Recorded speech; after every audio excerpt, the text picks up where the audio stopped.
Hello, welcome back to Storytime. So today we are finishing Treasure Island. I know last time I said I was going to be finishing it, but there was a bit more than I expected there to be. This time, however, it is 100% we are finishing it. And tomorrow, because it came in second in the poll as to what I would read next, second to Treasure Island, of course, we're going to be reading, we're going to be starting Wizard of Oz, and I also have some collections of Oz stories going, so we might read a couple of Wizard of Oz books, like Wizard of Oz, Marvelous Land of Oz, Ozma of Oz, so on and so forth. I will have about 6 stories coming. We won't read all 6, at least not all in one go. We'll probably take a break to do another story, maybe Heidi, but we'll play it by ear. Yeah, so I don't know if you got to see the National Theater production of Treasure Island. My sister and I did about a week ago, and that was really interesting because they chose to make Jim Hawkins a girl, and for historical purposes, because there were a lot of female pirates, and they were very brutal as well. A lot of really famous female pirates. And, the reason why no female pirates, in fact, only one female in the entirety of Treasure Island shows up, is because that was during, the I'm trying to think of the Victorian era was trying to discount the the females out there in the field, saying, oh no, women never sailed. And so National Theater is like, well, that's ridiculous, because they obviously did. So they made Jemima, a female. Dr. Livesey was, I suppose Dr. Livesey was a female, but they never really specifically say that Dr. Livesey is a female in the play. But Livesey is played by a woman, which, was really interesting. And it was also really fun to see how they did the sets. Like, it was all, it was built into the floor, and it would raise and lower. It was just really awesome. If you get a chance again, I'll keep an eye out. But if you get a chance again, I definitely say look that up, because it is a lot of fun. Anyways, let's go ahead and get started. We are at chapter 28, in the enemy's camp. The red glare of the torch lighting up the interior of the blockhouse showed me the worst of my apprehensions realized. The pirates were in possession of the house and stores. There was the cask of cognac. There was the pork and bread, as before, and what tenfold increased my horror, not a sign of any prisoner. I could only judge that all had perished, and my heart smote me sorely that I had not been there to perish with them. There were 6 of the buccaneers all told. Not another man was left alive. 5 of them were on their feet, flushed and swollen, suddenly called out of the first sleep of drunkenness. The 6th had only risen upon his elbows. He was deadly pale, and the blood-stained bandages... Hi, John, how are you doing? And the blood-stained bandages around his head told that he had recently been wounded and still more recently dressed. I remembered the man who had been shot and had run back among the woods in the great attack, and doubted not that this was he. Oh, thank you. I did that actually last night, kind of as a wind down before bed. It definitely... I didn't quite get the C right. There's a lot of splotchiness. Looks a little bit like crayons, but the rest of it I'm pretty proud of. Check. Oh, nope, that's not what I wanted to. Let's see. Sorry about this. We're pausing for a moment. No? Welcome. That's the thing I wanted. So we got the clouds up here that I was pretty proud of. But I think the thing that I like most was this detailing on the hat right here, and then the sunspots on the coat.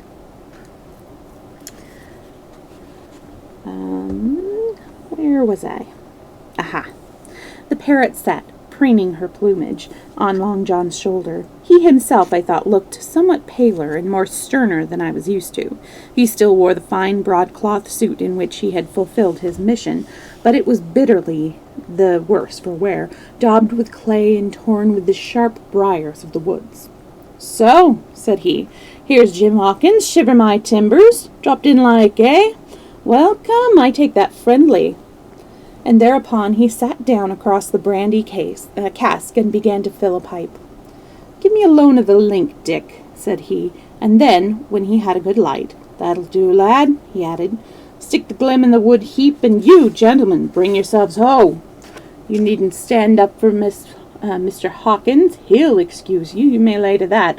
And so, Jim," stopping the tobacco, "here you were, and quite a pleasant surprise for poor old John. I see we're smart when I first set my eyes on you. But this here gets away from me clean, it do." To all this, as may be well supposed, I made no answer. They had set me on my back against the wall, and I stood there looking Silver in the face, pluckily enough, I hope, to all outward appearances, but with black despair in my heart. Silver took a whiff or two of his pipe with great composure, and then ran on again. "Now you see, Jim, so be as you are here," says he, "I'll give you a piece of my mind. I've always liked you, I have, for a lad of spirit, and the picture of my own self when I was young and handsome. I always wanted you to jine and take your share, and die a gentleman, and now, my cock, you've got to. Captain Smollett's a fine seaman, but I'll own up to any day, but stiff on discipline. Duty is duty, says he, and right he is. Just you keep clear of the captain. The doctor himself has gone dead again, you ungrateful scamp, was what he said, and the short and the long of the whole story is here. You can't go back to your own lot, for they won't have you, and without you start a third ship's company all by yourself, which might be lonely. You'll have to jine with Captain Silver." So far so good, my friends. Then we're all alive, and though I partly believed the truth of Silver's statement that the cabin party was incensed at me for my desertion, I was more relieved than distressed by what I heard. "I don't say nothing as to your being in our hands," continued Silver, "though there you are, and you may lay to it. I'm all for argument. I never seen good come of threatening. If you like the service, well, you'll jine, and if you don't, Jim, why, you're free to answer no. Free and welcome, shipmate, and if fair can be said by mortal seaman, shiver my timbers." "Am I to answer, then?" I asked with a very tremulous voice, though through all his sneering talk I was made to feel the threat of death that overhung me, and my cheeks burned and my heart beat painfully in my breast. "Lad," said Silver, "no one's a-pressin' of you. Take your bearings. None of us won't hurry you, mate. Time goes so pleasant in your company, you see." "Well," said I, growing a bit bolder, "if I'm to choose, I declare I have a right to know what's what, and why you're here, and where my friends are." What's what?" repeated one of the buccaneers in a deep growl. "Ah, he'd be a lucky one as knowed that." "You'll perhaps batten down your hatches till you're spoke to, my friend," cried Silver truculently to his speaker, and then, in his first gracious tones, he replied to me. "Yesterday morning, Jim Hawkins," said he, "in the dog watch, down came Dr. Livesey with a flag of truce. Says he, 'Captain Silver, you're sold out, ship's gone.' Well, maybe we'd been taking a glass and a song to help it round. I won't say no, leastwise, none of us had looked out. We looked out, and by thunder, the old ship was gone. I never seen a pack of fools look fishier, and you may lay to that. If I tells you that looked the fishiest, well, says the doctor, let's bargain. We bargained, him and I, and here we are. Stores, brandy, blockhouse, the firewood you was thoughtful enough to cut, and in a manner of speaking, the whole blessed boat, from Cross Trees to Kelson. As for them, they've tramped. I don't know where they are." He drew again quietly at his pipe. "Unless you should take it into that head of yours," he went on, "that you was included in the treaty. Here's the last word that was said. 'How many are you,' says I, 'to leave?' 4, says he. 4 and one of us wounded. As for that boy, I don't know where he is, confound him," says he, "nor I don't much care. We're about sick of him." These was his words. "Is that all?" I asked. "Well, it's all that you're to hear, my son," returned Silver. "And now I'm to choose." "And now you are to choose, and you may lay to that," said Silver. "Well," said I am not such a fool, but I know pretty well that I have to look for, what I have to look for. Let the worst come to worst. It's little I care. I've seen too many die since I've fell in with you. But there's a thing or two I have to tell you," I said, and by this time I was quite excited. "And the first is this. Here you are, in a bad way, ship lost, treasure lost, men lost, your whole business gone to wreck. And if you want to know who did it, it was I. I was in the apple barrel the night we sighted land, and I heard you, John, and you, Dick Johnson, and Hans, who is now at the bottom of the sea, and told every word you said before the hour was out. And as for the schooner, it was I who cut her cable, and it was I who killed the men who had aboard her, and it was I who brought her where you'll never see her more, not one of you. The laugh's on my side. I've had the top of this business from the first. I no more fear you than I fear a fly. Kill me if you please, or spare me. But one thing I'll say, and no more. If you spare me, bygones are bygones, and when you fellows are in court for piracy, I'll save you all I can. It is for you to choose. Kill another and do yourselves no good, or spare me and keep a witness to save you from the gallows." I stopped, for I tell you I was out of breath, and and to my wonder, not a man of them moved, but all sat staring at me like as many sheep. And while they were all still staring, I broke out again. "And now, Mr. Silver," I said, "I believe you're the best man here, and if things go to the worst, I'll take it to kind of you to let the doctor know the way I took it." "I'll bear it in mind," said Silver, with an accent so curious that I could not, for the life of me, decide whether he were laughing at my request or had been favorably affected by my courage.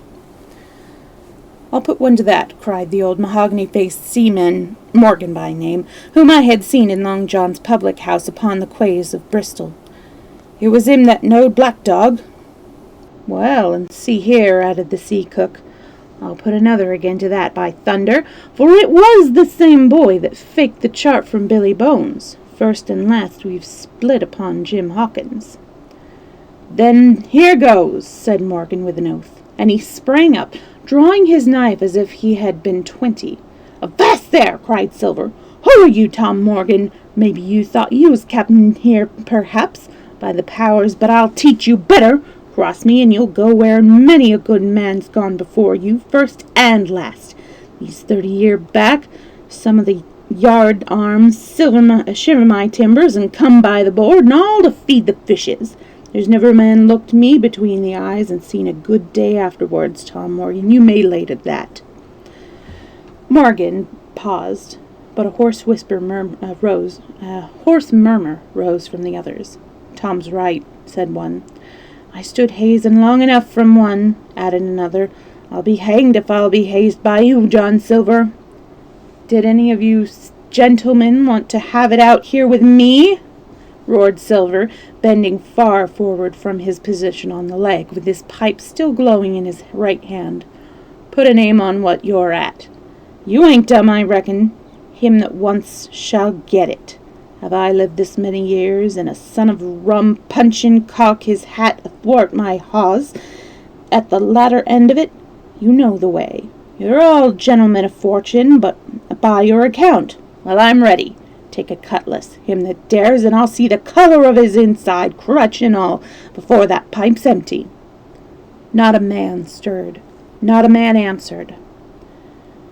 "That's your sword, is it?" he added, returning his pipe to his mouth. "Well, you're a gay lot to look at, anyway. Not much worth to fight, you ain't. Perhaps you can understand King George's English. I'm captain here by 'lection. I'm captain here because I'm the best man by a long sea mile. You won't fight as gentlemen of fortune should. Then by thunder you'll obey, and you may lay to it. I like that boy now. I never seen a better boy than that. He's more a man than any pair of rats of you in this here house. And what I say is this, let me see him that'll lay a hand on him, and that's what I say, and you may lay to it. There was a long pause after this. I stood straight up against the wall, my heart still going like a sledgehammer, but with a ray of hope now shining in my bosom. Silver leant back against the wall, his arms crossed, his pipe in the corner of his mouth, as calm as though he had been in church, yet his eye kept wandering furtively, and he kept the tail of it on his unruly followers. They, on their part, drew gradually together towards the far end of the blockhouse, and the low hiss of their whispering sounded in my ears continuously, like a stream. One after another, they would look up, and the red light of the torch would fall for a second on their nervous faces, but it was not towards me, it was towards Silver that they returned their eyes. "You seem to have a lot to say," remarked Silver, spitting far into the air. "Pipe up and let me hear it, or lay to." "Ax your pardon, sir," returned one of the men. "You're pretty free with some of the rules. Maybe you'll kindly keep an eye upon the rest. This crew's dissatisfied. This crew don't vally bullying a marlin, Pike. This crew has its rights like other crews. I'll make so free as that. And by your own rules, I take it we can talk together. I ask your pardon, sir, acknowledging you for to be captain into the, oh my goodness, I'm sorry. This is interesting words to read. "I ask your pardon, sir, acknowledging you for to be captain at this present, but I claim my right," and steps outside for a council.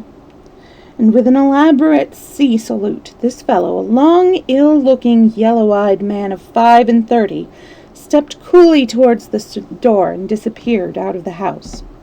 One after another, the rest followed his example, each making a salute as he passed, each adding some apology. "According to rules," said one. "For passel account," cried Morgan. And so, with one remark or another, all marched out and left Silver and me alone with the torch. The sea cook instantly removed his pipe. "Now look you here, Jim Hawkins," he said in a steady whisper that was no more than audible. "You're within half a plank of death, and what's a long sight worse of fortune. They're going to throw me off. But you mark, I stand by you through thick and thin. I didn't mean to. No, not till you spoke up. I was about desperate to lose that much blunt and be hanged into the bargain. But I see you was the right sort. I says to myself, you stand by Hawkins, John, and Hawkins'll stand by you. You're his last card, and by the living thunder, John, he's yours. Back to back, says I. You save your witness, and he'll save your neck." I began dimly to understand. "You mean all's lost?" I asked. "Aye, by gum I do," he answered. "Ship's gone, neck gone? That's the size of it. Once I looked into that bay, Jim Hawkins, and seen no schooner. Well, I'm tough, but I gave out. As for that lot in their council, mark me, they're outright fools and cowards. I'll save your life, if so be that as I can, from them. But see here, Jim, tit for tat, you saved Long John from swinging." I was bewildered. It seemed a thing so hopeless he was asking. He and the old buccaneer, the ringleader, threw out. "What I can do, that I'll do," I said. "It's a bargain," cried Long John. "You speak up, Plucky, and by thunder I've a chance." He hobbled to the torch, where he stood propping among the firewood, and took a fresh light to his pipe. "Understand me, Jim," he said, returning. "I've a head on my shoulders, I have. I'm on Squire's side now. I know you've got that ship safe somewheres. How you done it, I don't know, but safe it is. I guess Hans and O'Brien turned soft. I never much believed in neither of them. Now you mark me. I ask no questions, nor I won't let others. I know when a game's up, I do. I know a lad that's staunch. Ah, you that's young, you and me might have done a power of good together." He drew some cognac from the cask into a thin cannikin. "Will you taste messmate?" he asked, and when I had refused, "Well, I'll take a drain myself, Jim," said he. "I need a caulker, for there's trouble on hand. And talking of trouble, why did that doctor give me the chart, Jim?" My face expressed a wonder so unaffected that he saw the needlessness of further question. "Ah, well, he did, though," he said.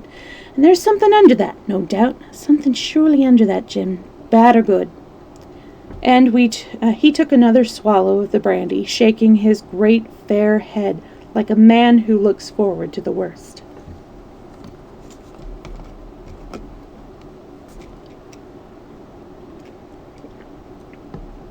Chapter 29, The Black Spot Again. The council of the buccaneers had lasted some time from when one of them re-entered the house, and with a reputation of the same salute which had in my eyes an ironical air, begged for a moment's loan of the torch. Silver briefly agreed, and this emissary retired again, leaving us together in the dark. "There's a breeze coming, Jim," said Silver, who had by this time adopted quite a friendly and familiar tone. I turned to the loophole nearest me and looked out. The embers of the great fire had so far burned themselves out and now glowed so low and duskily that I understood why these conspirators desired a torch. About halfway down the slope to the stockade they were collecting in a group. One held the light, another was on his knees in their midst, and I saw the blade of an open knife shine in his hand with varying colors in the moon and torchlight. The rest were all somewhat stooping, as though watching the maneuvers of this last. I could just make out that he had a book as well as a knife in his hands, and was still wondering how anything so incongruous had come in their possession when the kneeling figure rose once more to his feet, and the whole party began to move together toward the house. "Here they come," said I, and I returned to my former position, for it seemed beneath my dignity that they should find me watching them. "Well, let 'em come, lad, let 'em come," said Silver cheerfully. "I've still a shot in my pocket." The door opened, and the 5 men, standing huddled together just inside, pushed one of their number forward. In any other circumstance it would have been comical to see this slow advance, hesitating as he set down his foot, but holding his closed right hand in front of him. "Step up, lad," cried Silver. "I won't eat you. Hand it over, Halubber. I know the rules, I do. I won't hurt a deputation." Thus encouraged, the buccaneer stepped forth more briskly, and having passed something to Silver from hand to hand, slipped yet more smartly back again to his companions. The sea cook looked at what had been given him. "The black spot! I thought so," he observed. "Where might have you got the paper? Why, hello, look here, now this ain't lucky. You've gone and cut this out of a Bible. What fools cut a Bible?" "Ah, here," said Morgan. "There. What did I say? No good'll come of that, I said." "Well, you've about fixed it now among you," continued Silver. "You'll all swing now, I reckon. That soft-headed lubber had a Bible." "It was Dick," said one. "Dick, was it? Then Dick can get to prayers," said Silver. "He's seen his slice of luck, has Dick, and you may lay to that." But here the long man with the yellow eyes struck it. "Play that talk, John Silver," he said. "This crew has tipped you the black spot in full council, as in duty bound. Just you turn it over, as in duty bound, and see what's wrote there. Then you can talk." "Thank you, George," replied the sea cook. "You always was brisk for business, and has the rules by heart, George, as I'm pleased to see. Would you don't bite me?" "Sorry, Snockings is trying to be impossible. I'm trying to keep her from doing that, and she just bit my finger. You are not being very good right now. If you want to be in my lap, you play by my rules, okay?"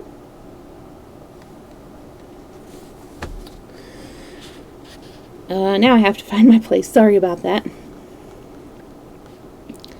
"Thank you, George," replied the sea cook. "You always was brisk for business, and has the rules by heart, George, as I'm pleased to see. Well, what is it, anyways?" Ah, deposed, that is it. That's it, is it? You very pretty wrote, to be sure. Like print, I swear. Your hand a right, George? Why, you was getting quite a leadin' man in this here crew. You'll be Captain X, I shouldn't wonder. Just oblige me with that torch again, will you? This pipe don't draw. Come now, said George. You don't fool this crew no more. You're a funny man by your account, but you're over now, and you'll may step down off that barrel and help vote. Thought you said you knowed the rules, returned Silver contemptuously. Leastways, if you don't, I do, and I wait here. And I'm still your captain, mind, till you outs with your grievances, and I reply. In the meantime, your black spot ain't worth a biscuit. After that, we'll see. Oh, replied George, you don't be under no kind of apprehension. We are all squared, we are. First, you've made a hash of this cruise. You'll be a bold man to say no to that. Second, you let the enemy out of this here trap for nothing. Why did you let the enemy out of... why did they want out? I don't know, but it's pretty plain they wanted it. Third, you wouldn't let us go at them upon the march. Oh, we see through you, John Silver. You want to play booty, that's what's wrong with you. And then, fourth, there's this here boy. Is that all? Asked Silver quietly. Enough, too, retorted George. We'll all swing and sundry for your bungling. Yeah, it is bungling. Well, now look here. I'll answer these 4 points. One after another, I'll answer 'em. I made a hash of this crew, did I? Well, now, you all know what I wanted.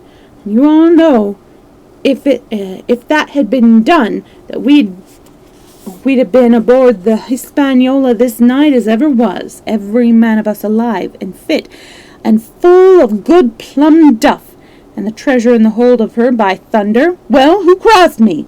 Who forced my hand, as was the lawful captain? Who tipped me the black spot the day we landed and began this dance? Ah, it's a fine dance. I'm with you there, and looks mighty like a hornpipe in a rope's end at Execution Dock by London town, it does. But who done it? Why, it was Anderson and Hands and you, George Mary, and you're the last above board of that same middling crew. And you have the Davy Jones insolence to up and stand for captain over me, you that sank the lot of us. By the powers, but this tops the stiffest yarn to nothing. Silver paused, and I could see the faces of George and his late comrades that these words had not been said in vain. That's for number 1, cried the accused, wiping the sweat from his brow, for he had been talking with a vehemence that shook the house. Why, I give you my word, I'm sick to speak to you. You've neither sense nor memory, and I leave it to fancy where your mother was that let you come to sea. Sea! Gentlemen of fortune, I reckon tailors is your trade. Oh, go on, John, said Morgan. Speak up to the others. Ah, the others, returned John. They're a nice lot, ain't they? You say this cruise is bungled. Ah, by gum, if you could understand how bad it's bungled, you would see. We're that near the gibbet that my neck's stiff with thinking on it. You've seen 'em, maybe, hanging in chains, birds about 'em, seamen pinting 'em out as they go down with the tide. Who's that? Says one. That? Why, that's John Silver. I knowed him well, says another, and you can see the chains a-jangling as you go about and reach for the other buoy. Now, that's about where we are, every mother's son of us, thanks to him and Hands and Anderson, and another ruination fools of you. And if you want to know about number 4 and that boy, why, shiver my timbers, isn't he a hostage? Are we a-going to waste a hostage? No, not us. He might be our last chance, and I shouldn't wonder. Kill that boy? Not me, mates. And number 3? Ah, well, there's a deal to say to number 3. Maybe you don't count it nothing to have a real college doctor come to see you every day. You, John, with your head broke. Or you, John Mary, that had the Og stakes, upon you not 6 hours agone, and has your eyes the colour of lemon peels to this same moment on the clock. And maybe, perhaps, you didn't know there was a consort comin' either. But there he is, and not so long till then, and we'll see who will be glad to have a hostage when it comes to that. And as for number 2, and why I made a bargain, well, you came crawling on your knees to me to make it. On your knees you came. You was that downhearted, and you'd have starved too if I hadn't. But that's a trifle. You look here, that's why. And he cast down upon the floor a paper that I instantly recognized, none other than the chart on yellow paper with the 3 red crosses that I had found in the oilcloth at the bottom of the captain's chest. Why the doctor had given it to him was more than I could fancy.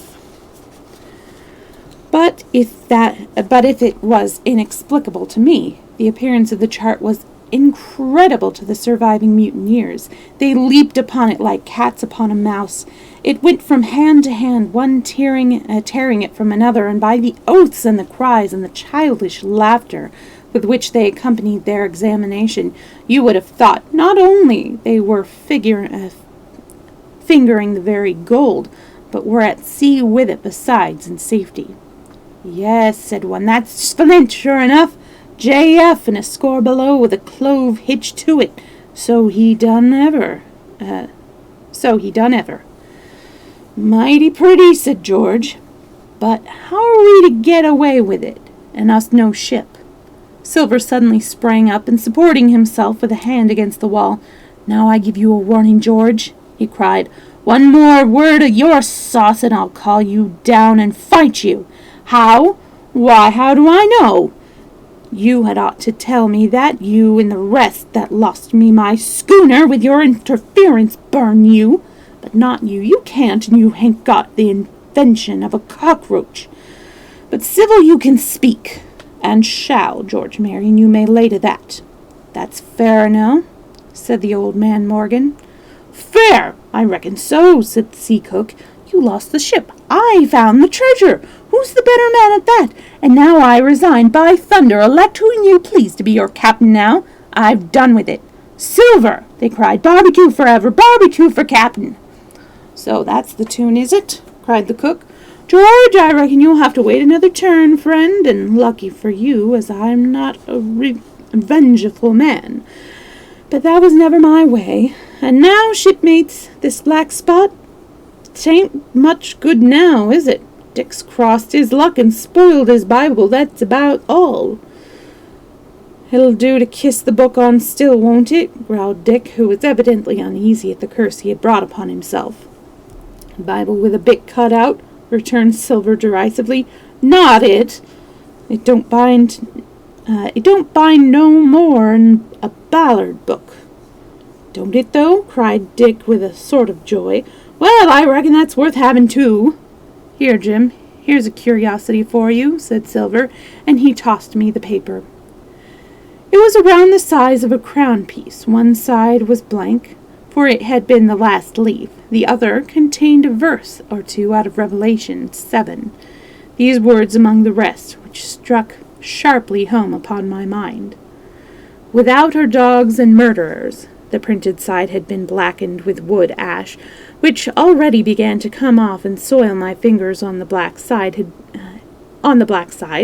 Had been written with the same material the one word, deposed. I have that curiosity beside me at this moment, for not a trace of written now remains beyond a single scratch, such as a man might make with his thumbnail. That was the end of the night's business. Soon after, with a drink all round, we lay down to sleep, and the outside of Silver's vengeance was to put George Merry up for sentinel, and threaten him with death if he should prove unfaithful. It was long ere I could close an eye, and heaven knows I had matter enough for thought in the man whom I had slain that afternoon in my own most perilous position, and above all in the remarkable game that I saw Silver now engaged upon, keeping the mutineers together with one hand and grasping with the other after every means, possible and impossible, to make his peace and save his miserable life. He himself slept peacefully and snored aloud, yet my heart was sore for him, wicked as he was, to think on the dark perils that environed, and the shameful gibbet that awaited him.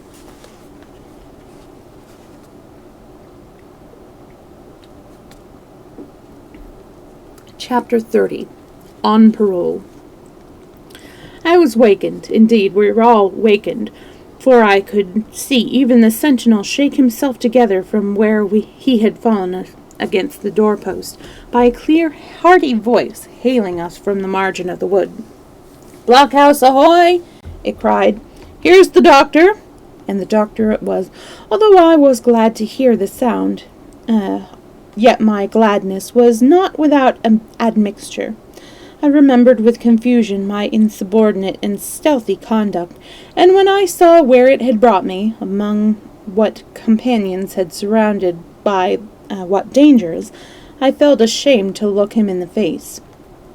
He must have risen in the dark, for the day had hardly come, and when I ran to a loophole and looked out, I saw him standing, like Silver once before, up to the mid-leg in creeping vapour. "You doctor! Top of the morning to you, sir!" cried Silver, broad awake and beaming with good nature in a moment. "Bright and early, to be sure, and it's the early bird, as the saying goes, that gets the rations. George, shake up your timbers, son, and help Dr. Livesey over the ship's side. All a-doing well, your patience was, all well and merry."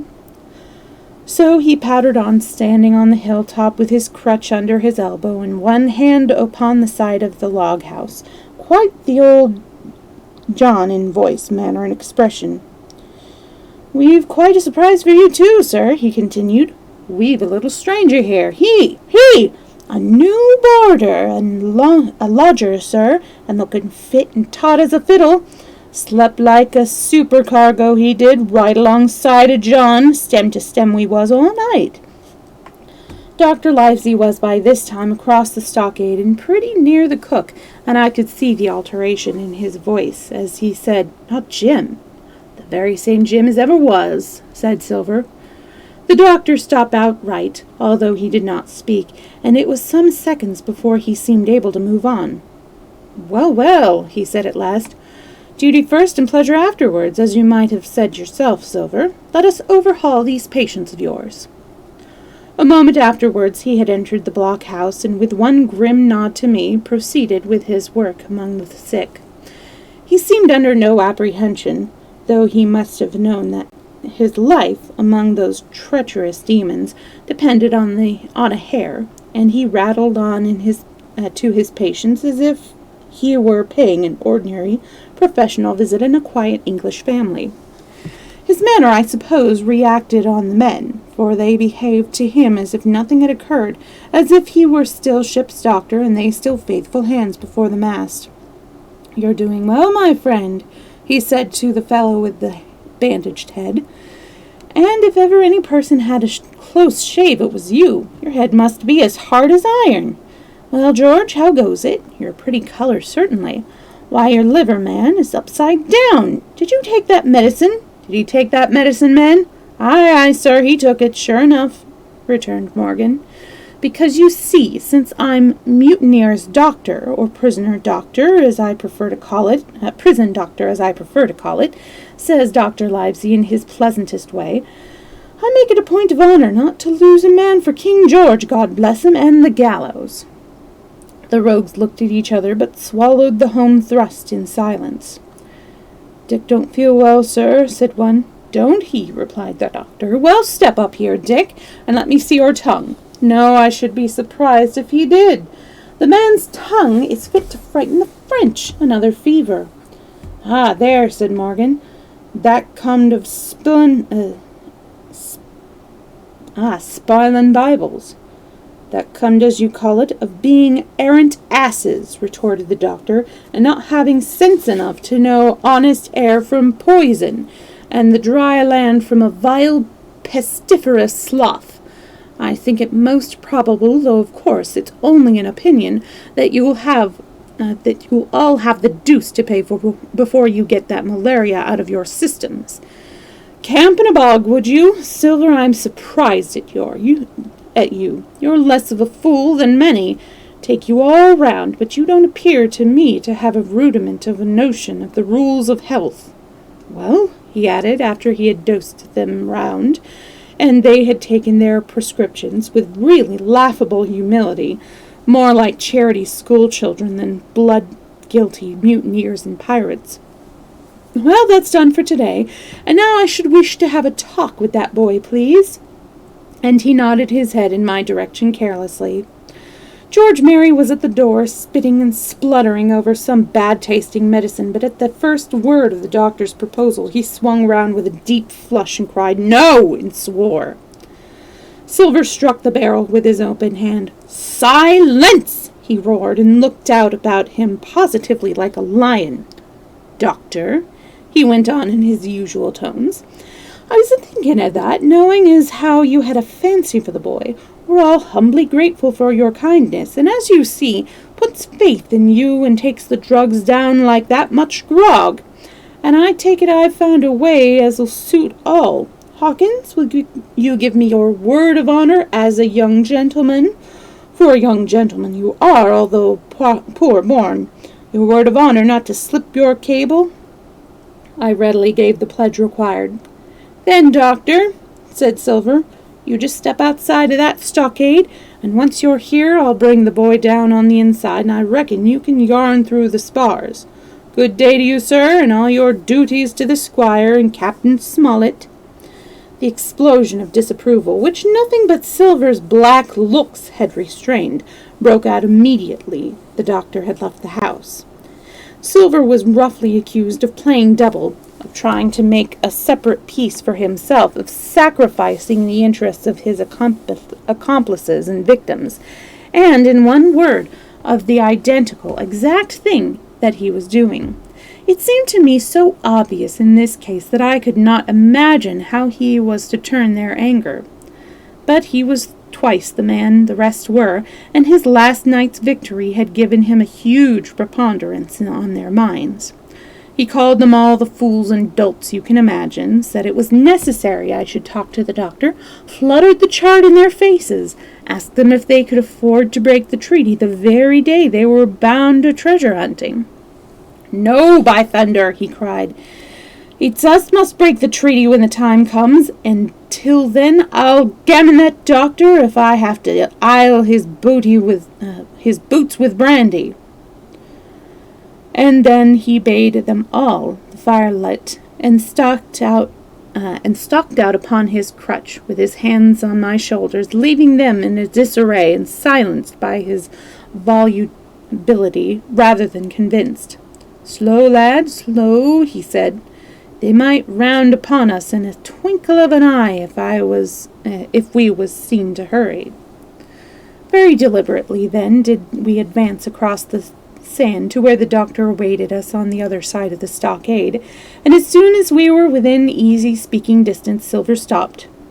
"You'll make a note of this here also, doctor," says he, "and the boy'll tell you how I saved his life, and where to post for it, too, and you may lay to that. Doctor, when a man's staring as near the wind as me, playing chuck farthing with the last breath of his booty, like, you wouldn't think it too much, mayhaps, to give him one good word. You'll please bear in mind it's not my life only now, it's that boy's into the bargain, and you'll speak me fair, doctor, and give me a bit of hope to go on, for the sake of mercy."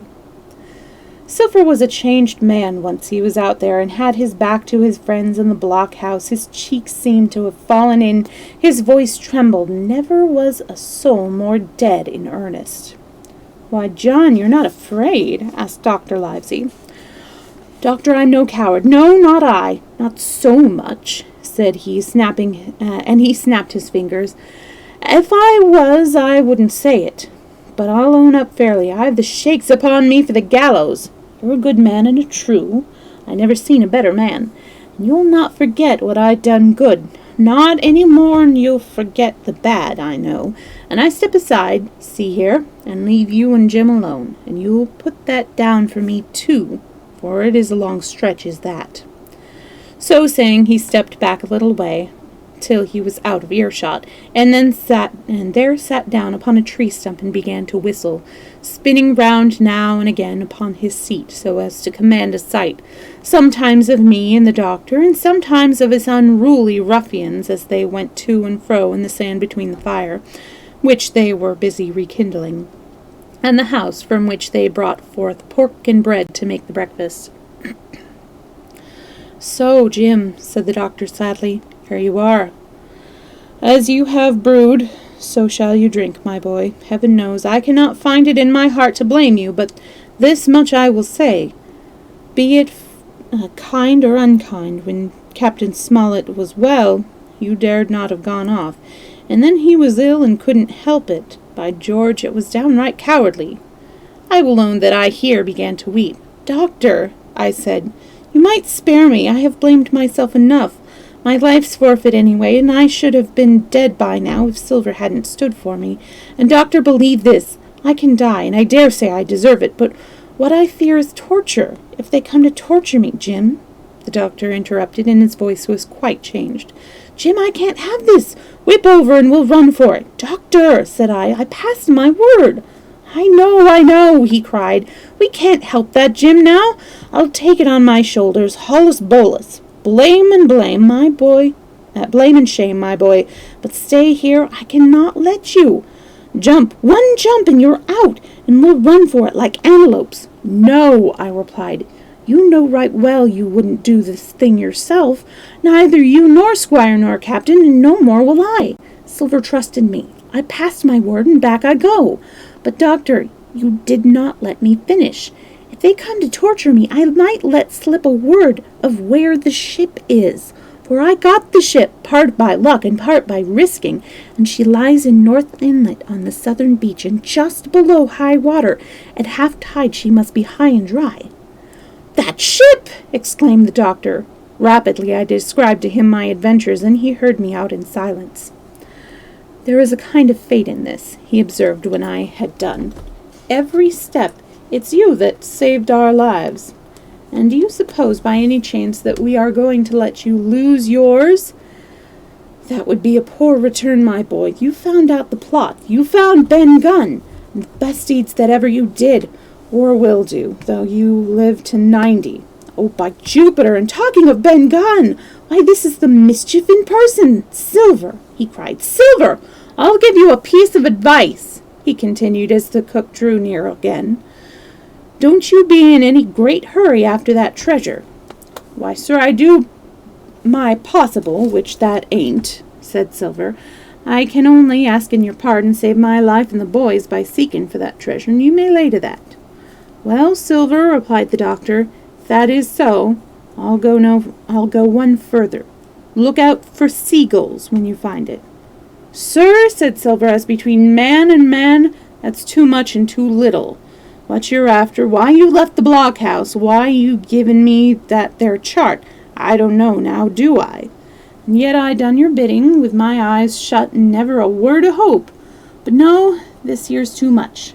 If you won't tell me what you mean plain out, just say so, and I'll leave the helm." "No," said the doctor musingly, "I've no right to say more. It's not my secret, you see, Silver, or I give you my word I'd tell it to you. But I'll go as far with you as I dare go, and a step beyond, for I'll have my wig sorted by the captain if I'm mistaken. And first, I'll give you a bit of hope. Silver, if we both get alive out of this wolf trap, I'll do my best to save you, short of perjury." Silver's face was radiant. "You couldn't say more, I'm sure, sir. Not if you was my mother," he cried. "Well, that's my first concession," added the doctor. "My second is a piece of advice. Keep the boy close beside you, and when you need help, halloo. I'm off to seek it for you too, and that itself will show you if I speak at random. Goodbye, Jim." And Dr. Livesey shook hands with me through the stockade, nodded to Silver, and set off at a brisk pace into the woods. Chapter 31. The Treasure Hunt. Flint's Pointer. "Jim," said Silver when we were alone, "if I saved your life, you saved mine, and I'll not forget it. I seen the doctor waving you to run for it. With the tail of my eye, I did, and I seen you say no, as plain as hearing, Jim. That's one to you. This is the first glint of hope I had since the attack failed, and I owe it to you. And now, Jim, we're to go in for this here treasure hunting with sealed orders, too, and I don't like it. And you and me must stick close, back to back like, and we'll save our necks in spite of fate and fortune." Just then a man hailed us from the fire that breakfast was ready, and we were soon seated there and here about the sand over biscuit and fried junk. They had lit a fire fit to roast an ox, and it was by now grown so hot that they could only approach it from the windward, and even there not without precaution. In the same wasteful spirit they had cooked, I suppose 3 times more would have than we could eat, and one of them, with an empty laugh, threw what was left into the fire, which blazed and roared again over its unusual fuel. I never in my life saw men so careless of the morrow. Hand to mouth is the only word that can describe this way of doing. And what was with wasted food and sleeping sentries, though they were bold enough for a brush and to be done with it, I could see their entire unfitness for anything like a prolonged campaign. Even Silver, sorry. Even Silver, this got a frog in my throat.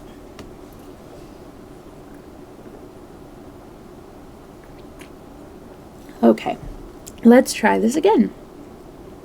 Even Silver, eating away with Captain Flint upon his shoulder, had not a word of blame for their recklessness, and this the more surprised me, for I thought he had never shown himself so cunning as he did then.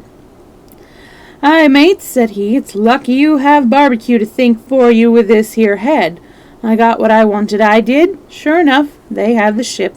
Where they have it I don't know yet, but once we hit the treasure, we'll have to jump about and find out. And then, mates, us that has the boats, I reckon, has the upper hand."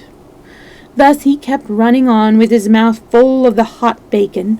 Thus he restored their hope and confidence, and, I more than suspect, repaired his own at the same time. "As for hostage," he continued, "that's his last talk, I guess, with them that loves me dear. I've got my piece of news, and thank ye to him for that. But it's over and done.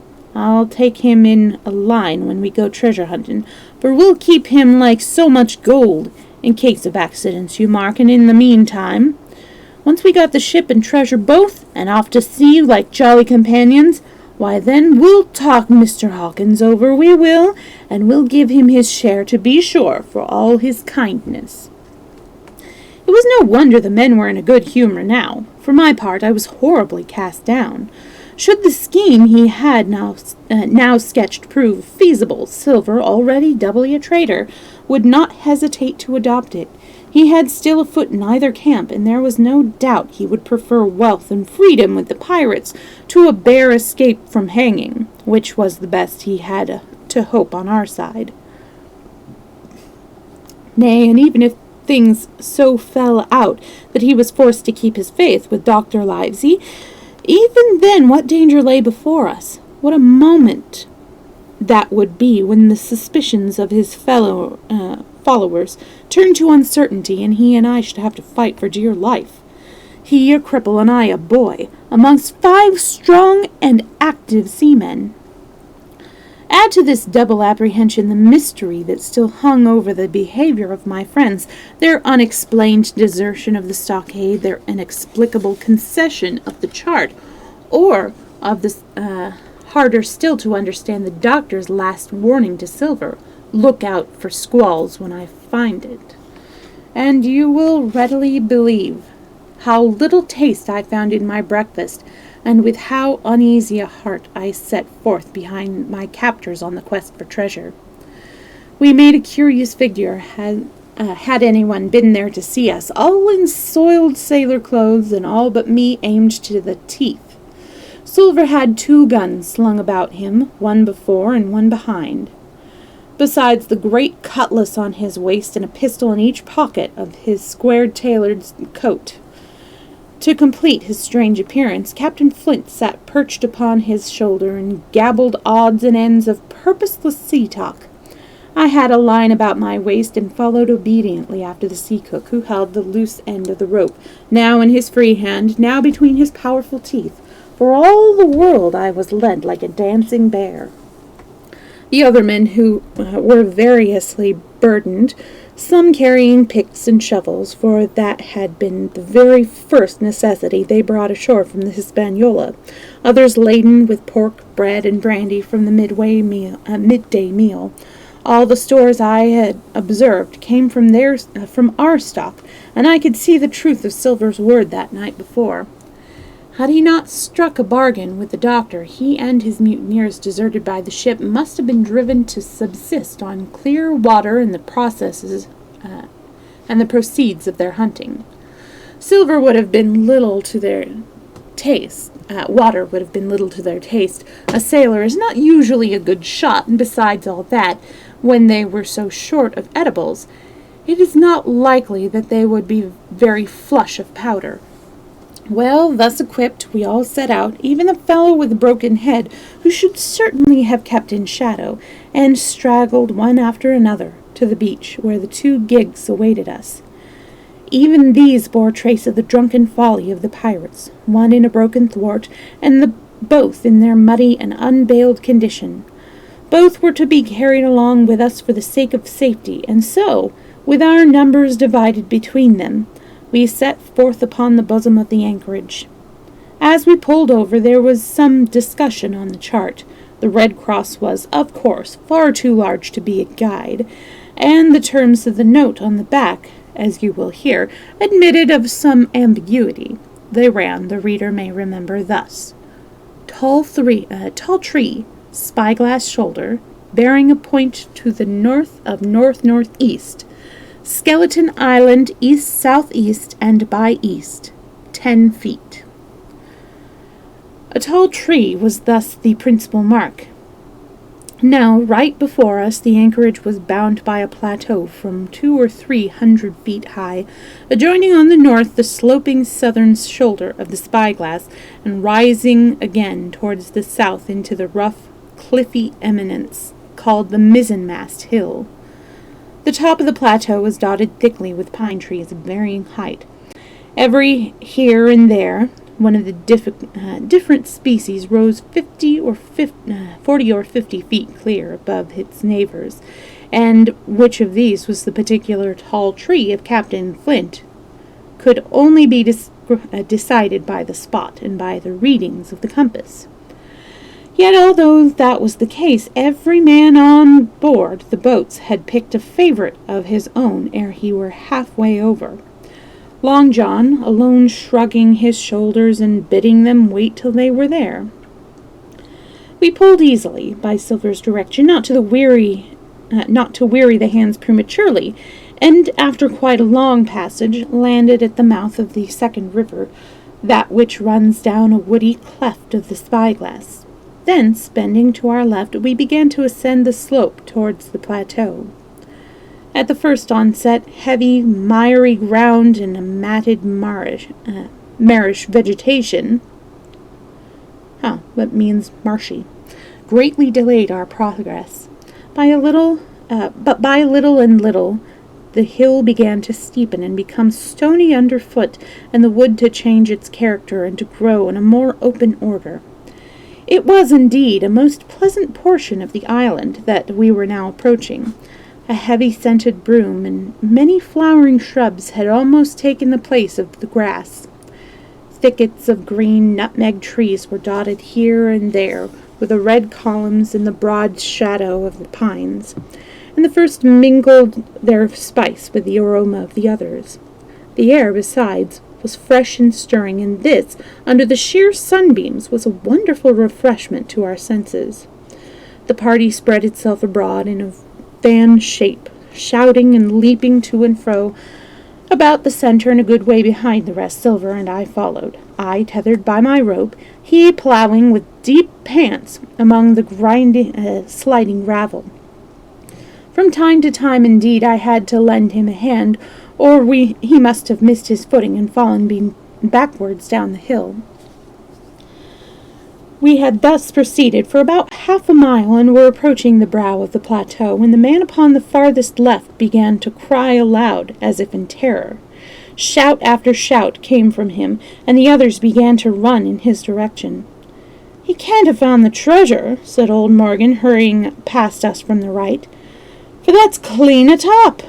Indeed, as we found when we also reached the spot, it was something very different. At the foot of a pretty big pine and involved in a green creeper, which had even partly lifted some of the smaller bones, a human skeleton lay with a few shreds of clothes on the ground. I believe a chill struck for a moment to every heart. "He was a seaman," said George Merry, who, bolder than the rest, had gone up close and was examining the rags of clothing. "Leastways, this is a good sea-cloth." "Aye, aye," said Silver, "like enough. You wouldn't look to find a bishop here, I reckon. But what sort of way is that for bones to lie? Tain't in nature." Indeed, in a second glance it seemed impossible to fancy that the body was in a natural position. But for some disarray, the work perhaps of the birds that had fed upon him, or of the slow-growing creeper that had gradually enveloped his remains, the man lay perfectly straight, his feet pointing in one direction, his hands raised above his head like a diver's, pointing directly in the opposite. "I've taken a notion into my old numbskull," observed Silver. "Here's the compass. Here's the tip-top pint of Skeleton Island sticking out like a tooth. Just like a baron, will you? Along the lines of them bones." It was done. The body pointed straight in the direction of the island, and the compass read duly east-southeast and by east. "I thought so!" cried the cook. "This here is a pointer. Right up there is our line for the Pole Star and the Jolly Dollars. But by thunder, if it don't make me cold inside to think of Flint. This is one of his jokes, and no mistake. Him and these 6 was alone here. He killed 'em, every man, and this one he hauled here and laid down by compass, shiver my timbers. They are long bones, and the hair's been yellow. Aye, that would be our, Allardyce. You mind Allardyce, Tom Morgan?" "Aye, aye," returned Morgan. "I mind him. He owed me money, he did, and took my knife ashore with him." "Speaking of knives," said another, "why don't we find his lying round? Flint weren't the man to pick a seaman's pockets, and the birds, I guess, would leave it be."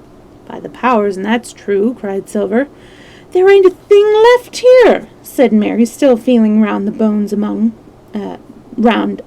the bones. "Not a copper doit, not a baccy box. It don't look natural to me." "No, by gum, it don't," agreed Silver. "Not natural, nor not nice, says you. Great gums, messmates, but if Flint was lying, this would be a hot spot for you and me. 6 there were, and 6 are we, and bones is what they are now." "I saw him dead with these here deadlights," said Morgan. "Billy took me in.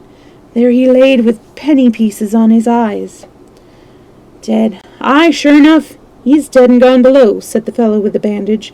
"But if ever spirit walked, it would be Flint's. Dear heart, but he died bad, did Flint." "Aye, that he did," observed another. "How he raged, and how he hollered for this rum, and how he sang 15 men were his only song, mates, and I'll tell you true, I never rightly liked to hear it since. It was main hot, and the windy was open, and I heard that old song coming out as clear, and the death howl on the man already." "Come, come," said Silver, "stow this talk. He's dead, and he don't walk. That I know. Leastways, he won't walk by day, and you may lay to that. Care killed a cat. Fetch ahead for the doubloons."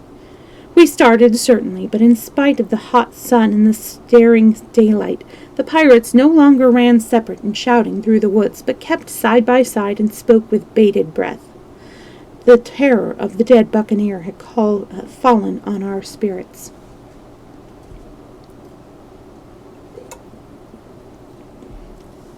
Chapter 32. The Treasure Hunt. The Voice Among the Trees. Partly from the damping influence of this alarm, partly to rest Silver and the sick folks, the whole party sat down as soon as they had gained the brow of the ascent. The plateau being somewhat tilted toward the west, this spot on which we had paused commanded a wide prospect on either hand.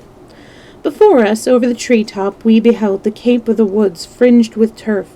Behind, we not only looked down upon the anchorage in Skeleton Island, but saw, clear across the spit in the eastern lowlands, a great field of open sea upon the east. Sheer above us rose the spyglass, here dotted with single pines, there black with precipices. There was no sound but that of the distant breakers, mounting from all round, and the chirp of countless insects in the brush. Not a man, not a sail upon the sea. The very largeness of the view increased the sense of solitude. Silver, as he sat, took certain bearings with his compass. "There are 3 tall trees," said he, "about in the right line from Skeleton Island. Spyglass shoulder, I take it, means that lower point there. It's child's play to find the stuff now. I've half a mind to dine first." "I don't feel sharp," growled Morgan. "Thinking of Flint, I think it has done me." "Ah, well, my son, you praise your stars he's dead," said Silver. "He were an ugly devil," cried the third pirate with a shudder. "That blue in the face, too." "That was how the rum took him," added Mary. "Blue! Well, I reckon he was blue. That's a true word." Ever since they had found the skeleton and got upon this train of thought, they had spoken lower and lower, and they had almost got to whispering by now, so that the sound of their talk hardly interrupted the silence of the woods. All of a sudden, out of the middle of the trees in front of us, a thin, high, trembling voice struck up the well-known air and words. 15 men on the dead man's chest. Yo-ho-ho, and a bottle of rum. I never have seen men more dreadfully affected than the pirates. The color went from their 6 faces like enchantment. Some leaped to their feet, some clawed hold of others. Morgan grovelled on the ground. "It's Flintbite!" cried Mary. The song had stopped as suddenly as it had begun. Broken off, you would have said, in the middle of a note, as though someone had laid his hand upon the singer's mouth. Coming so far through the clear, sunny atmosphere among the green tree-tops, I thought it had sounded airily and sweetly, and the effect of my companions was the stranger. "Come," said Silver, struggling with his ashen lips to get the word out. "This won't do. Stand by to go about. This is a rum start, and I can't name the voice, but it's someone skylarking. Someone that's flesh and blood, and you may lay to that." His courage had come back as he spoke, and some of the color to his face along with it. Already the others had begun to lend an ear to his encouragement, and were coming a little to themselves, when the same voice broke out again, not this time singing, but in a faint distant hail that echoed yet fainter among the clefts of the spyglass. "Darby McGill," it wailed, for that is the word that best describes the sound. Darby McGraw! Darby McGraw! Again and again and again, and then rising a little higher, and with an oath that I leave out, "Fetch aft the rum, Darby!" The buccaneers remained rooted to the ground, their eyes starting from their heads. Long after the voice had died away, they still stared in silence, dreadfully before them. "That fixes it," gasped one. "Let's go!" "They was his last words," moaned Morgan. "His last words above board." Dick had his Bible out and was praying volubly. He had been well brought up, had Dick, before he came to sea and fell among bad companions. Still Silver was unconquered. I could hear his teeth rattle in his head, but he had not yet surrendered. "Nobody in this here island ever heard of Darby," he muttered. "Not one but us that's here." And then, making a great effort, "Shipmates," he cried, "I'm here to get that stuff, and I'm not to be beat by man or devil. I never was feared of Flint in his life, and by the power I'll face him dead. There's 700,000 pounds not a quarter of a mile from here. When did ever a gentleman of fortune show his stern to that much dollars for a boozy old seaman was a blue mug, with a blue mug, and him dead now." But there was no sign of reawakening courage in his followers, rather, indeed, of growing terror at the irreverence of his words. "Belay there, John," said Mary. "Don't you cross a sperrit." And the rest were all too terrified to reply. They would have run away severely had they dared.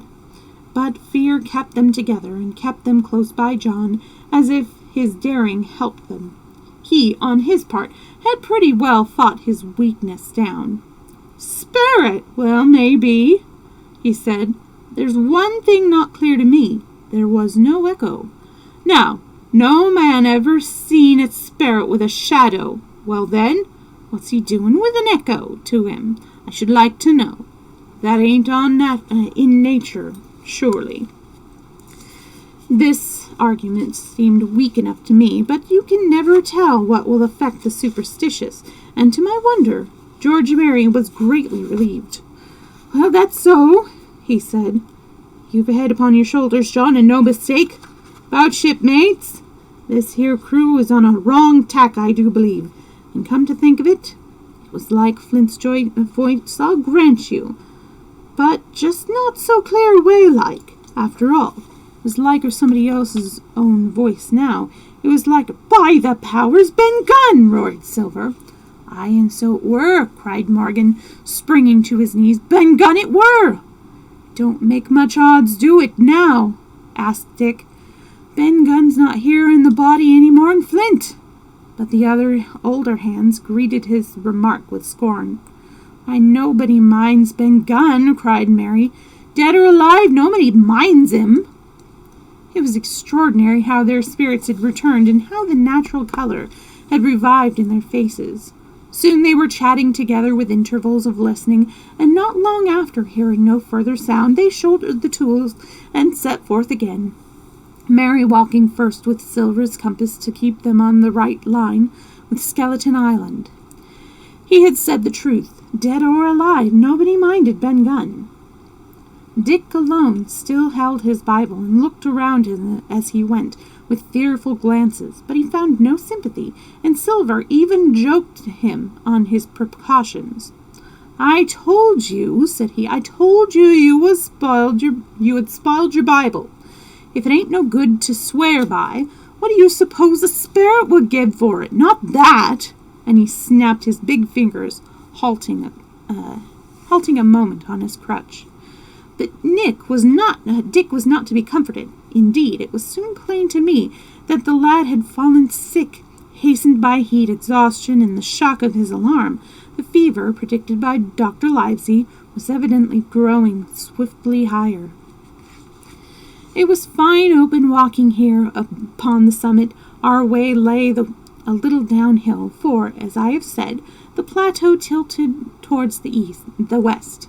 The pines, great and small, grew wide apart, and even between the clumps of nutmeg and azalea, wide open spaces baked in the hot sunshine. Striking as we did pretty near northwest across the island, we drew on the one hand ever nearer upon the shoulders of the spyglass, and on the other looked ever wider over that western bay where I had once tossed and trembled in the coracle. The first of the tall trees was reached, and by the bearings proved the wrong one, so with the second. The third rose nearly 200 feet into the air above a clump of underwood, a giant of a vegetable, with a red column as big as a cottage, and a wide shadow round in which a company could have maneuvered. It was conspicuous far to sea, both on the east and west, and might have been entered as a sailing mark upon the chart. But it was not its size that now impressed my companions. It was the knowledge that 700,000 pounds in gold lay somewhere buried below its spreading shadow. The thought of the money, as they drew nearer, swallowed up their previous terrors. Their eyes burned in their heads, their feet grew speedier and lighter. Their whole soul was bound up in that fortune, that whole lifetime of extravagance and pleasure that lay awaiting there for each of them. Silver hobbled, grunting on his crutch. His nostrils stood out and quivered. He cursed like a madman when the flies settled on his hot and shiny countenance. He plucked furiously at the line that held me to him, and from time to time turned his eye upon me with a deadly look. Certainly he took no pains to hide his thoughts, and certainly I read them like print. In the immediate nearness of the gold, all else had been forgotten. His promise and the doctor's warnings were both things of the past, and I could not doubt that he hoped to seize upon the treasure, find and board the Hispaniola under cover of night, cut every honest throat about that island, and sail away as he had at first intended, laden with crimes and riches. Shaken as I was with these alarms, it was hard for me to keep up with the rapid pace of the treasure hunters. Now and again I stumbled, and it was then that Silver plucked so roughly at the rope and launched at me his murderous glances. Dick, who had dropped behind us and now brought up the rear, was babbling to himself both prayers and curses as his fever kept rising. This also added to my wretchedness, and to crown all, I was haunted by the thoughts of the tragedy that had once been acted on that plateau, when that ungodly buccaneer with the blue face, who had died at Savannah, singing and shouting for drink, had there with his own hand cut down the 6 accomplices. This grove that was now so peaceful must then have rung with cries, I thought. And even with the thought I could believe I heard it ringing still. We were now at the margin of the thicket. "Huzzah, mates, all together!" shouted Mary, and the foremost broke into a run. And suddenly, not 10 yards further, we beheld them stop. A low cry arose. Silver doubled his pace, digging away with the foot of his crutch like one possessed. The next moment he and I had come also to a dead halt. Before us was a great excavation, not very recent, for the sides had fallen in and grass had sprouted on the bottom. In this were the shaft of a pick broken in two, and the boards of several packing cases strewn around. On one of these boards I saw branded with a hot iron the name Walrus, the name of Flint's ship. All was clear to probation. The cash had been found and rifled. The 700,000 pounds were gone.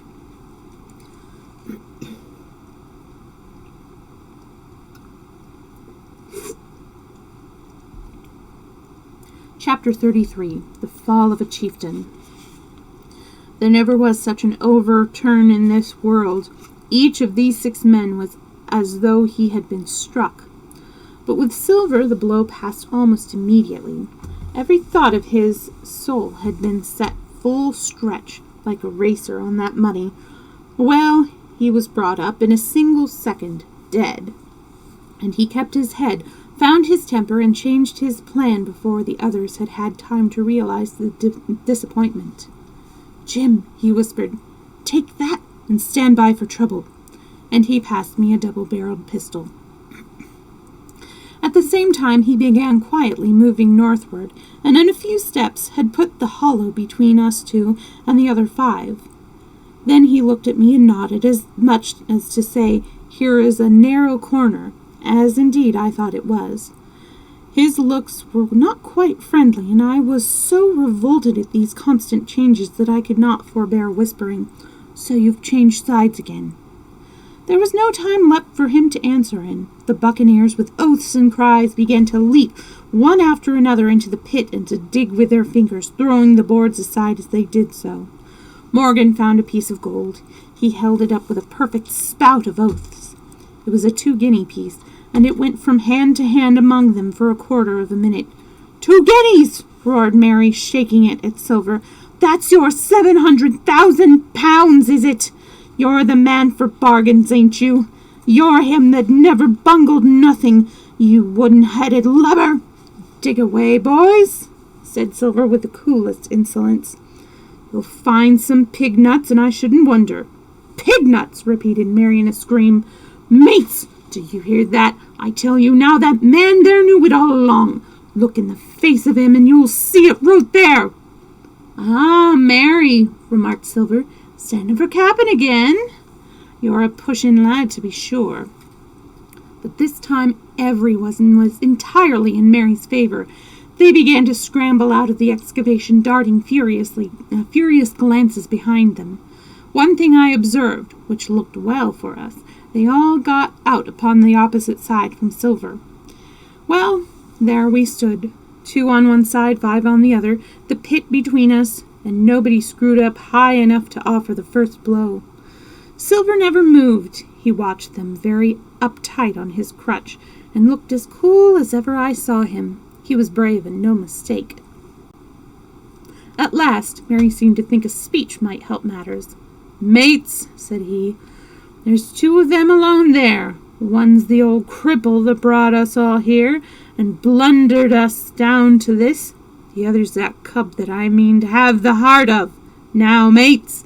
He was raising his arm and his voice, and plainly meant to lead a charge, but just then, crack, crack, crack, 3 musket shots flashed out of the thicket. Mary tumbled head foremost into the excavation. The man with the bandage spun round like a teetotum, and fell all his lengths upon his side where he lay dead, but still twitching, and the other 3 turned and ran for it with all their might. Before you could wink, Long John had fired 2 barrels of the pistol into the struggling Mary, and as the man rolled up his eyes at him in the last agony, George, said he, I reckon I settled you. At the same moment the doctor, Gray, and Ben Gunn joined us, with smoking muskets from among the nutmeg trees. Forward, cried the doctor. Double quick, my lads. We must head 'em off the boats. And we set off at a great pace, sometimes plunging through the bushes of the chest. I tell you, but Silver was anxious to keep up with us. The work that that man went through, leaping on his crutch till the muscles of his chest were fit to burst. The work was no sound man. Was work no sound man ever equaled, and so thinks the doctor. As it was, he was already 30 yards behind us and on the verge of strangling, when he reached the brow of the slope. Doctor, he hailed, see here, no hurry. Sure enough, there was no hurry. In a more open part of the plateau, we could see the 3 survivors still running in the same direction as they had started, right for Mizzenmast Hill. We were already between them and the boats, and so we 4 sat down to breathe, while Long John, mopping his face, came slowly up to us. Thank ye kindly, doctor, says he. You came in about the nick, I guess, for me and Hawkins. And so it's you, Ben Gunn, he added. Well, you're a nice one, to be sure. I'm Ben Gunn, I am, replied the maroon, wriggling like an eel in his embarrassment. And, he added, after a long pause, how do, Mr. Silver? Pretty well, I thank ye, so's you. Ben, murmured Silver, I think as you've done me. The doctor sent back Gray for one of the pickaxes deserted in their flight by the mutineers, and then as we proceeded leisurely downhill to where the boats were lying, related in a few words what had taken place. It was a story that profoundly interested Silver, and Ben Gunn, the half-idiot maroon, was the hero from beginning to end. Ben, in his long, lonely wanderings about the island, had found the skeleton. It was he that had rifled it. He had found the treasure, he had dug it up. It was the haft of his pickaxe that lay broken in the excavation. He had carried it on his back In many weary journeys from the foot of the tall pine to a cave he had in the two-pointed hill on the northeast angle of the island, and there it had lain stored in safety since 2 months before the arrival of the Hispaniola. When the doctor had wormed this secret from him on the afternoon of the attack, and when next morning he saw the anchorage deserted, he had gone to Silver, given him the chart, which was now useless, given him the stores, for Ben Gunn's cave was well supplied with goat's meat salted by himself, given anything and everything to get a chance of moving in safety from the stockades to the two-pointed hill, there to be clear of malaria and keep a guard upon the money. "As for you, Jim," he said, "it went against my heart, but I did what I thought best for those who had stood by their duty. And if you were not one of these, whose fault was it?" That morning, finding that I was to be involved in the horrid disappointment he had prepared for the mutineers, he had run all the way to the cave, and leaving the squire to guard, the captain had taken Gray and the Maroon and started making the diagonal across the island to be at hand against the pine. Soon, however, he saw that our party had the start of him, and Ben Gunn, being fleet of foot, had been dispatched in front to do his best alone. Then it had occurred to him to work upon the superstitions of his former shipmates, and he was so far successful that Gray and the doctor had come up and were already ambushed before the arrival of the treasure hunters. "Ah," said Silver, "it were fortune for me that I had Hawkins here. You would have let old John be cut to bits, and never given it a thought, Doctor." "Not a thought," replied Dr. Livesey cheerily. And by this time we had reached the gigs. The doctor, with a pickaxe, demolished one of them, and then we all got aboard the others and set out to go round to the sea for North Inlet.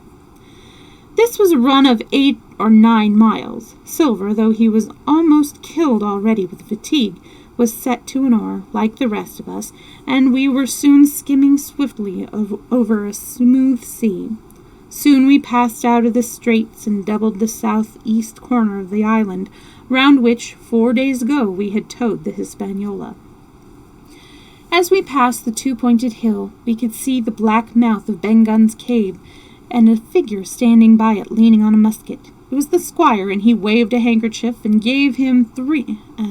We waved a handkerchief and gave him 3 cheers, in which the voice of Silver joined as heartily as any.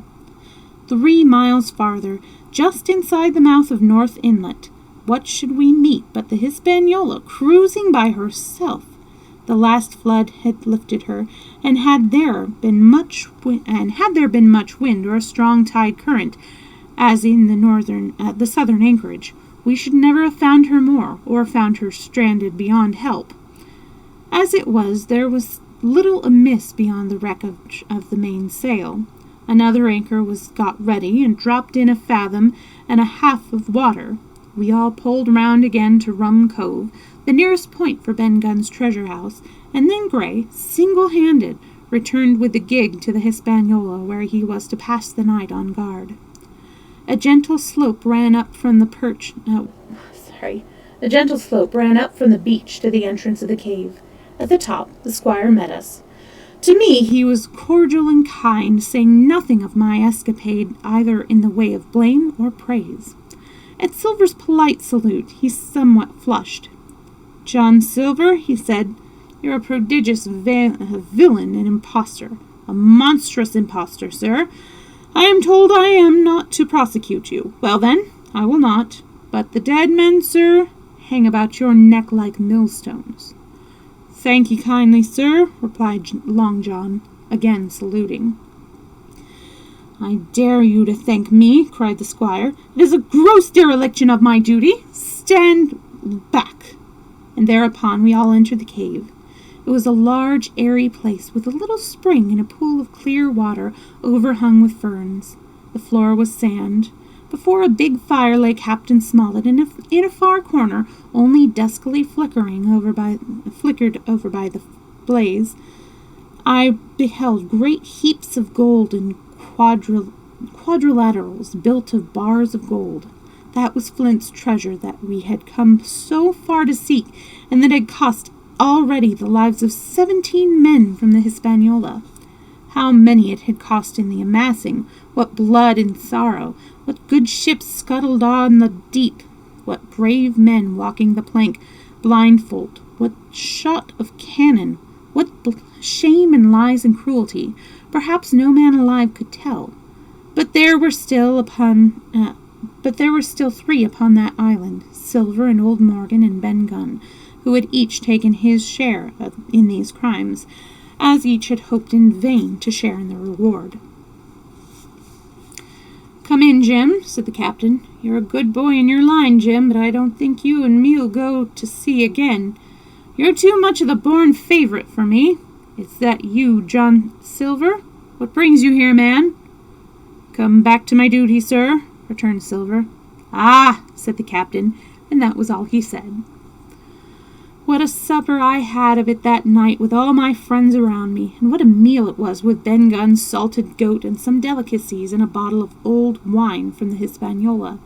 Never, I am sure, were people gayer or happier, and there was Silver sitting back almost out of the firelight, but eating heartily, prompt to spring forward when anything was wanted, even joining quietly in our laughter, the same bland, polite, obsequious seaman of the voyage out.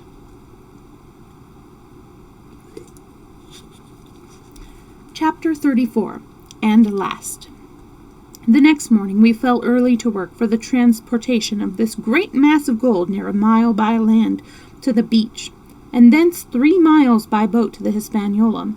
It was a considerable task for so small a number of workmen.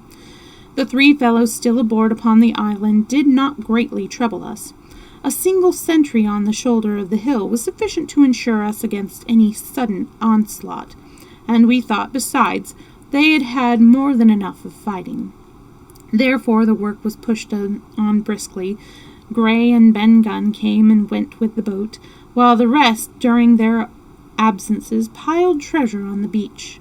2 of the bars slung in a rope's end made a good load for a grown man, one that he was glad to walk slowly with. For my part, as I was not much use at carrying, I was kept busy all day in the cave packing the minted money into bread bags. It was a strange collection, like Billy Bones' hoard of the diversity of coinage, but so much larger and so much more varied that I think I never had more pleasure than in sorting them. English, French, Spanish, Portuguese, Georges and Louis, doubloons and double guineas and moidores, and sequins, the picture of all the kings of Europe for the last 100 years, strange oriental pieces stamped with what looked like wisps of string or bits of spider web, round pieces and square pieces. The pieces bore through the middle, as if to wear them round your neck. Nearly every variety of money in the world must, I think, have found a place in that collection, and for number, I am sure they were like autumn leaves, so that my back ached with stooping and my fingers with sorting them out. Day after day this work went on. By every evening a fortune had been stowed aboard, but there was another fortune awaiting for the morrow, and all this time we heard nothing of the 3 surviving mutineers. At last, I think it was on the 3rd night, the doctor and I were strolling on the shoulder of the hill where it overlooks the lowlands of the isle, when, from out the thick darkness below, the wind brought us a noise between shrieking and singing. It was only a snatch that reached our eyes, followed by the former silence. "Heaven forgive me," said the doctor. "It's the mutineers." "All drunk, sir," struck in the voice of Silver from behind us. Silver, I should say, was allowed his entire liberty, and in spite of daily rebuffs, seemed to regard himself once more as quite a privileged and friendly dependent. Indeed, it was remarkable how well he bore these slights, and with what unwearying politeness he kept on trying to ingratiate himself with all. Yet I think none treated him better than a dog, unless it was Ben Gunn, who was still terribly afraid of his old quartermaster, or myself, who had really something to thank him for, although, for that matter, I suppose I had reason to think even worse of him than anybody else, for I had seen him meditating a fresh treachery upon the plateau. Accordingly, it was pretty gruffly that the doctor answered him. "Drunk or raving," said he. "Right you are, sir," said Silver, "and precious little odds which to you and me." "I suppose you would hardly ask me to call you a humane man," returned the doctor with a sneer, "and so my feelings may surprise you, Master Silver, but if I were sure they were raving, as I am morally certain one, at least, of them is down with fever, I should leave this camp, and at whatever risk to my own carcass, take them the assistance of my skill." "Ask your pardon, sir, you would be very wrong," quoth Silver. "You would lose your precious life, and you may lay to that. I'm on your side now, hand in glove, and I shouldn't wish for to see the party weakened, let alone yourself, seeing as I know what I owes you. These men down here, they couldn't keep their word. No, not supposing they wished to, and what's more, they wouldn't believe as you could." "No," said the doctor, "you're the man to keep your word, we know that." Well, that was about the last news we had of the three pirates. Only once we heard a gunshot, a great way off, and supposed them to be hunting. A council was held, and it was decided that we must desert them on the island, to the huge glee, I must say, of Ben Gunn, and with the strong approval of Gray. We left a good stock of powder and shot, the bulk of the salt goat, a few medicines, and some other necessities, tools, clothing, a spare sail, a fathom or two of rope, and by the particular desire of the doctor, a handsome present of tobacco. That was about our last doing on the island. Before that we had got the treasure stowed, and had shipped enough water and the remainder of the goat meat, in case of any distress, and at last, one fine morning, we laid anchor, which was about all that we could manage, and stood out of North Inlet, the same colours flying that the captain had flown and fought under at the palisade. The three fellows must have been watching us closer than we thought, for, as we soon had proved, the three fellows must have been watching us closer than we thought for, as we soon had proved. For coming through the narrows, we had to lie very near the southern point, and there we saw all three of them kneeling together on a spit of sand, with their arms raised in supplication. It went to all our hearts, I think, to leave them in that wretched state, but we could not risk another mutiny, and to take them home for the gibbet would have been a cruel sort of kindness. The doctor hailed them and told them of the stores we had left, and where they were to find them, but they continued to call us by name and appeal to us, for God's sake, to be merciful and not leave them to die in such a place. At last, seeing the ship still bore on her course, and was now swiftly drawing out of earshot, one of them, I know not which it was, leapt to his feet with a hoarse cry, whipped his musket to his shoulder, and sent a shot whistling over Silver's head and through the mainsail. After that we kept under cover of the bulwarks, and when next I looked out, they had disappeared from the spit, and the spit itself had almost melted out of sight in the growing distance. That was at least the end of that, and before noon, to my inexpressible joy, the highest rock of Treasure Island had sunk into the blue round of sea. We were so short of men that everyone on board had to bear a hand, only the captain lying on a mattress in the stern and giving his orders, for though greatly recovered, he was still in want of quiet. We laid her head for the nearest port in Spanish America, for we could not risk the voyage home without fresh hands, and as it was, what with baffling winds and a couple of fresh gales, we were all worn out before we reached it. It was just at sundown when we cast anchor in a most beautiful landlocked gulf, and were immediately surrounded by shore boats full of Negroes and Mexican Indians and half-bloods selling fruit and vegetables and offering to dive for bits of money. The sight of so many good-humored faces, especially the blacks, the taste of the tropical fruits, and above all the lights that began to shine in the town, made a most charming contrast to our dark and bloody sojourn on the island. And the doctor and the squire, taking me along with them, went ashore to pass the early part of the night. Here we met the captain of an English man-of-war, fell in talk with him, went on board his ship, and in short, had so agreeable a time that day was breaking when we came alongside the Hispaniola. Ben Gunn was on deck alone, and as soon as we came on board he began with wonderful contortions to make us a confession. Silver was gone. The maroon had connived at his escape on a shore boat some hours ago, and he now assured us he had only done so to preserve our lives, which would certainly have been forfeit if that man with the one leg had stayed aboard. But this was not all. The sea cook had not gone empty-handed. He had cut through a bulkhead unobserved and had removed one of the sacks of coins, worth perhaps 300 or 400 guineas, to help him on his further wanderings. I think we were all pleased to be so cheaply quit of him. Well, to make a long story short, we got a few hands on board, made a good cruise home, and the Hispaniola reached Bristol just as Mr. Blandley was beginning to think of fitting out her consort. 5 men only of those who had sailed returned with her.